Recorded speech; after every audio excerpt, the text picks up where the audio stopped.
एक गांव में पारो नामक एक गरीब औरत रहती थी। उसका एक पुत्र था। वह इतनी गरीब थी कि घर में 4 बर्तन भी ढंग के नहीं थे। लड़का अभी छोटा था। पारो ने बड़े प्यार से उसका नाम नसीब सिंह रखा था। मगर वह इतना बदनसीब था कि उसके पैदा होने के कुछ समय बाद ही उस एक बीमारी से उसके पिता की मृत्यु हो गई। पारो घरों में चौका बर्तन आदि करके उसे पाल रही थी।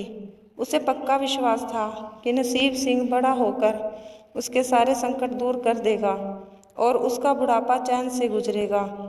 इसी आस में रात दिन मेहनत करके वह अपने बेटे को पाल रही थी। नसीब सिंह था तो छोटा, किंतु समझदार बहुत था। संयम और धीरज की उसमें कमी न थी। किसी भी बात को गहराई तक जानने की उसमें प्रबल उत्सुकता रहती थी। एक दिन उसने अपनी माँ से पूछा, माँ, हम इतने गरीब क्यों हैं? यह सब तो ईश्वर की मर्जी है बेटे, दुखी स्वर में पारो ने कहा। सब नसीब की बात है। मगर नसीब सिंह यह उत्तर पाकर संतुष्ट नहीं हुआ था। वह बोला, ईश्वर की ऐसी मर्जी क्यों है? बेटा, यह तो ईश्वर ही जाने। अगर ईश्वर ही जाने तो ठीक है, मैं ईश्वर से ही पूछूंगा कि तुम इतने गरीब क्यों हैं। बताओ माँ, बताओ कि ईश्वर कहाँ मिलेगा। पारो तो वैसे ही परेशान रहती थी, अतः उसकी बातों से उकता कर उसने कह दिया, वह जंगलों में रहता है, लेकिन तुम वहाँ न जाना। लेकिन नसीब सिंह ने दिल ही दिल में उसी क्षण इरादा बना लिया कि वह ईश्वर को ढूंढेगा और पूछेगा कि आखिर हम इतने गरीब क्यों हैं। एक दिन वह जंगल की ओर चल दिया। जंगल घना और भयानक था। चलते चलते नसीब सिंह बुरी तरह थक गया, मगर भगवान की परछाई भी उसे दिखाई नहीं दी। वह थक हार कर पत्थर की एक शिला पर जा बैठा और सोचने लगा कि भगवान तो यहाँ नहीं है, आखिर गरीबी दूर कैसे हो। तभी संयोगवश मृत्युलोक का भ्रमण करते करते शिव पार्वती उधर ही आ निकले। उन्होंने बच्चे को वहाँ बैठे देखा तो उन्हें बड़ा अचरज हुआ कि यह अबोध बालक इस भीड़ जंगल में बैठा क्या कर रहा है। भगवान शिव ने बालक से पूछा, तुम कौन हो बालक, और इस जंगल में बैठे क्या कर रहे हो? मैं ईश्वर को ढूंढ रहा हूँ। ईश्वर को? पार्वती चौंकी और पूछा, मगर क्यों? ईश्वर से तुम्हें क्या काम है? मैं उनसे पूछना चाहता हूँ कि हम इतने गरीब क्यों हैं? दूसरों की तरह हम भी भाग्य की कृपा क्यों नहीं है? नसीब सिंह ने निर्भीकता से उत्तर दिया। माँ पार्वती और भगवान शिव उस बच्चे का साहस देखकर बहुत प्रसन्न हुए। माँ पार्वती तो करुणा की सागर है, उन्हें उस बच्चे पर बड़ी दया आई और भगवान शिव से मुखातिब होकर बोली, प्रभु, इस बालक का कुछ कीजिए। हम कुछ नहीं कर सकते पार्वती, क्योंकि इसके भाग्य में यही सब लिखा है। भाग्य देवता के लेख के अनुसार इसे ऐसा ही जीवन भोगना है। नहीं नहीं स्वामी, आपको कुछ करना ही होगा। माँ पार्वती ने हठ करने लगी। जिद ना करो पार्वती, यदि हम उसे कुछ दे भी देंगे तो वह उसके पास नहीं रुकेगा। इसे वैसा ही जीवन जीने दो जैसा भाग्य देव ने चाहते हैं। नहीं प्रभु, इसकी गरीबी दूर करने के लिए आपको इस पर कृपा करनी होगी। जब माँ पार्वती जिद करने लगी तो भगवान भोले शंकर ने बच्चे को एक हार दे दिया। हार पाकर नसीब सिंह बहुत प्रसन्न हुआ और खुशी खुशी अपने घर को चल दिया। माँ पार्वती संतुष्ट थी कि उन्होंने एक अबोध बालक की मदद की और अब उसके दिन सुख से कटेंगे। लेकिन त्रिकालदर्शी भोले बाबा जानते थे कि यह हार उसके पास रहेगा ही नहीं। चलते चलते नसीब सिंह के पेट में अचानक दर्द उठा। वह सोच के लिए इधर उधर देखने लगा। उसने भगवान शिव का दिया हार पत्थर की एक शिला पर रख दिया और झाड़ियों के पीछे चला गया। तभी एक चील कहीं से उड़ती हुई आई और उस हार को उठाकर उड़ गई। अरे मेरा हार! सब कुछ भूल कर लड़का चील के पीछे भागा। मगर कब तक वह चील का पीछा करता, कैसे पकड़ता उसे? एक आध बार पत्थर उठाकर उसने चील को मारने की कोशिश की, किंतु चील अधिक ऊंचाई पर थी। कुछ ही पलों में चील उसकी नज़रों से ओझल हो गई। वह बड़ा दुखी हुआ और रोते रोते अपने घर की ओर चल दिया। घर पहुंचकर उसने माँ को सारी बात बताई, मगर पारो को उसकी बात पर बिल्कुल भी विश्वास नहीं हुआ। हाँ, उसकी बात सुनकर थोड़ी सी उदास अवश्य हो गई, लेकिन नसीब सिंह माँ की उदासीनता देखकर हतोत्साहित नहीं हुआ। उसने मन ही मन निर्णय लिया कि वह कल फिर वहीं जाएगा और भगवान शिव पार्वती को अपनी विपदा सुनाएगा। उसका विश्वास था कि भगवान शिव उस धूर्त चील को अवश्य ही दंड देंगे। भगवान शिव ने पार्वती से कहा, देखो, उसके पास कल वाला हार नहीं रहा। उसे एक चील ले उड़ी और दूसरा हार पाने वह उस चील को दंड दिलवाने की इच्छा लिए वह लड़का आज फिर आया है। पार्वती ने फिर भगवान शिव से प्रार्थना की, आप चाहे चील को दंड दे या न दे, किंतु इस लड़के की सहायता करके इसकी निर्धनता दूर करें।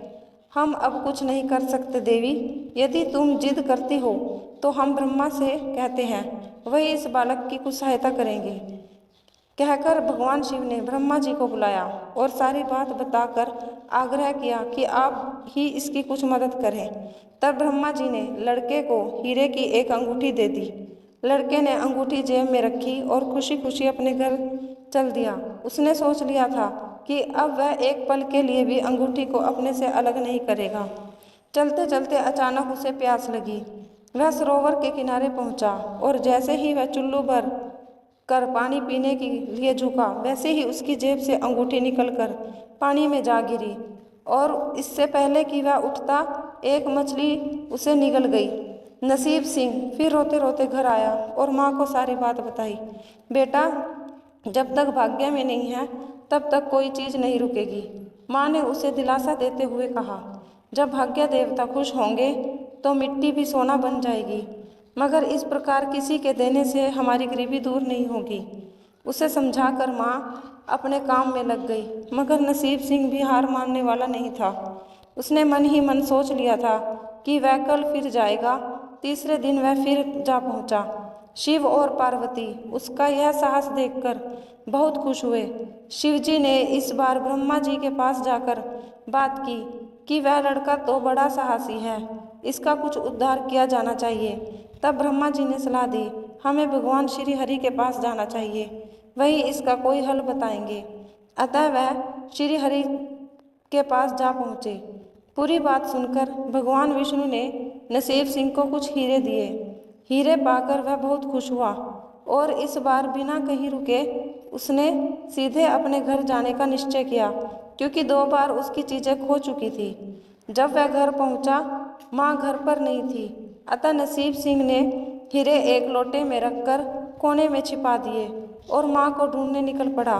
वह मन ही मन सोचने लगा कि अब माँ को किसी के घर काम करने की क्या आवश्यकता है, अब तो वह भी अमीर बन गए हैं। उधर पीछे से चोर उसके घर घुसे और जो भी सामान हाथ लगा लेकर भाग निकले। उस सामान में लोटा भी था जिसमें हीरे रखे थे। जब वह माँ के साथ वापस आया तो देखा हीरे गायब थे। इतना ही नहीं, घर का दूसरा सामान भी गायब था। अब तो उसकी माँ को बहुत गुस्सा आया। वह बोली, क्यों मुझे नई नई कहानियाँ सुना कर पागल बनाता जा रहा है। सारा दिन आवारा की तरह इधर उधर भटकता रहता है और शाम को पिटाई के डर से कोई नई कहानी सुना देता है। माँ की डांट सुनकर लड़का रोने लगा। वह तो केवल वही जानता था कि जो कुछ भी उसने बताया था वह सत्य था। डांट खाकर लड़के की हिम्मत और बढ़ गई और अगले दिन वह फिर उस स्थान पर जा पहुंचा। भगवान भोले शंकर सोचने लगे कि इस पर इतनी मुसीबतें पड़ी, लेकिन इसने हिम्मत नहीं हारी।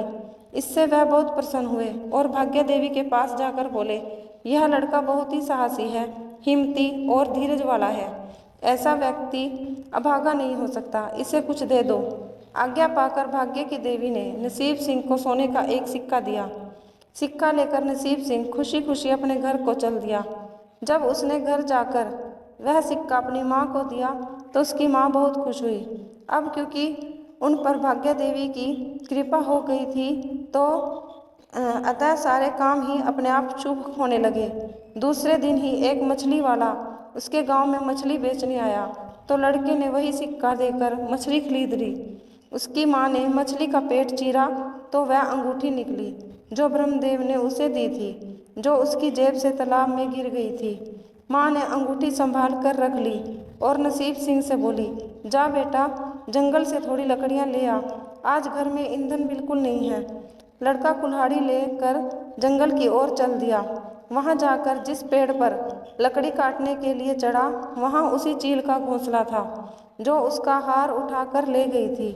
लड़के ने देखा चील कहीं आसपास नहीं थी। नसीब सिंह ने अपना हार उठा लिया और जो भी थोड़ी बहुत लकड़ियाँ पेड़ के आसपास पड़ी थी वहीं उठाकर और चल दिया, घर की ओर चल दिया। माँ हार पाकर बहुत खुश हुई। अब तो देखते ही देखते उनके दिन बदल गए। घर में किसी चीज का अभाव नहीं रहा। फिर ईश्वर की कुछ ऐसी करनी हुई कि जो चोर उसके घर से हीरे चुरा कर ले गए थे, उन्हें सपने में महादेव ने चेतावनी दी कि जो हीरे उस लड़के के घर से चुरा कर लाए थे वे तुरंत वापस कर दो, वरना तुम्हारा सर्वनाश कर दूंगा। चोर उसी दिन हीरे उसके घर पर दे गए और अपनी गलती के लिए माफ़ी भी मांगी। इस प्रकार उस अभागे का भाग्य चमक उठा।